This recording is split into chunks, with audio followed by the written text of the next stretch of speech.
Scam हो गया भाई, हमारे साथ स्कैम हो गया। टीजर के नाम पर हमें एक ग्लिम्स दिखा दिया भाई, इससे 3 गुना बड़ा तो लास्ट ईयर के वेयर इज पुष्पा वाला वीडियो था और उसमें हमें कई सारे सीक्वेंस का सीन भी दिखाया गया था। लेकिन ये टीजर तो भाई सिर्फ 1 ही मिनट का है और उसमें भी सिर्फ 1 ही सीक्वेंस का सीन दिखाया गया है। यार इससे ज्यादा फुटेज तो लोकेश कनगराज अपना मूवी के टाइटल अनाउंसमेंट वीडियो में दिखा देते हैं, लेकिन आप एक इतना बड़ा मूवी का टीजर रिलीज करते हुए भी सिर्फ 1 ही सीक्वेंस का फुटेज, वो भी सिर्फ 1 ही बंदा पुष्पा का। कितना आस लगाए बैठे थे यार। भंवर सिंह शेखावत का, जॉली रेड्डी का या श्रीवल्ली का एक झलक हमें टीजर में देखने मिलेगा। अरे आप इन सबको नहीं दिखाते, लेकिन कम से कम केशव का तो एक झलक दिखा देते यार। लेकिन नहीं, किसी का भी कोई फुटेज नहीं दिखाए और नाम दे दिए टीजर का। पर कोई बात नहीं, हम समझ सकते हैं इसे रिलीज होने को अभी 4 महीना से भी ज्यादा टाइम है, तो वो अभी से ज्यादा कुछ दिखाना नहीं चाहते होंगे, जो कि सही बात है। इसलिए अभी जो माल हमें पुष्पा मूवी से देखने मिला है उसके बारे में बात किया जाए तो भाई कड़क चुम्बेश्वरी बवाल धांसू एकदम फाड़ू टीजर था। हाँ मतलब भले ही टीजर बहुत छोटा और माल मसाला भी बहुत कम दिखाया गया था, लेकिन जितना भी दिखाया गया था भाई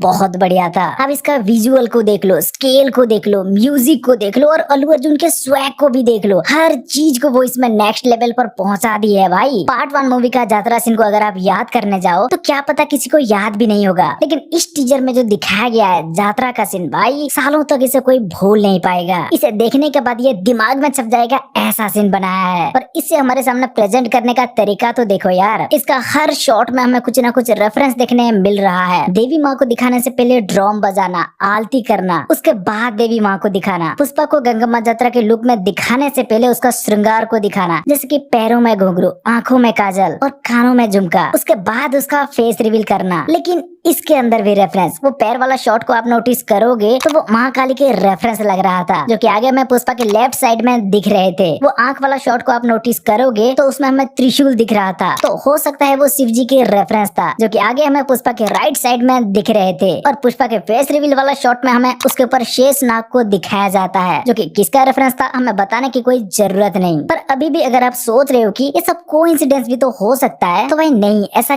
कभी नहीं हो सकता, क्योंकि इसके मेकर स्टार्टिंग से इसका डिटेलिंग के ऊपर काम करते आ रहे हैं। वेयर इज पुष्पा वाले वीडियो में अगर आपने नोटिस किया होगा तो उसमें पुष्पा के डर से टाइगर को पीछे हटते हुए दिखाया गया है, तो उससे आगे हमें पुष्पा को टाइगर के चमड़े जैसे शर्ट पहनते हुए दिखाया गया है, क्योंकि उसी के जरिए मेकर्स बताना चाहते थे कि वहाँ का शेर और कोई नहीं पुष्पा ही है। उसके बाद टीजर की काउंटडाउन पोस्टर में त्रिशूल का यूज करके 3 days to go, याद है ना, बहुत क्रिएटिव था। फिर उसके बाद टीजर के टाइम अनाउंस वाले पोस्टर में देख लो, पुष्पा की कुर्सी पे हमें एक सिंबल देखने मिलता है, जो कि नीचे से तो एक फ्लावर के जैसा है लेकिन ऊपर से फायर के जैसा। और इसका मतलब क्या है, पुष्पा फ्लावर नहीं फायर है। और इस लोगों के बीच हमें 2 कुल्हाड़ी भी देखने मिलता है, जो कि क्यों आपको पता है। और पुष्पा का ये लोगो या कहे ब्रांड उसका चेयर में ही नहीं, उसका कुल्हाड़ी में और उसके पीछे दिख रहे सारे कंटेनर में भी दिख रहा है। बाकी अपना पुष्पा का बैठने वाली स्टाइल को तो नोटिस किया ही होगा, उसे भी वो लोग वैसे ही दिखाए हैं जैसे वो लोग फर्स्ट पार्ट से पहले दिखाए थे। बस फर्क इतना है कि तब पुष्पा एक मुजरिम के जैसे नीचे बैठा हुआ था और अब वो राजा की तरह कुर्सी में बैठा हुआ है। तब उसके पीछे पुलिस थे और अब इसके पीछे उसका खुद का बंदे। बड़ा आदमी बन गया ना भाई। नहीं तो बैठने के स्टाइल, कुल्हाड़ी और चंदन की लकड़ी, हाँ मतलब इसमें भी थोड़ा चेंजेस है कि तब पुष्पा के पीछे वैन में लकड़ी था और अब पुष्पा के पीछे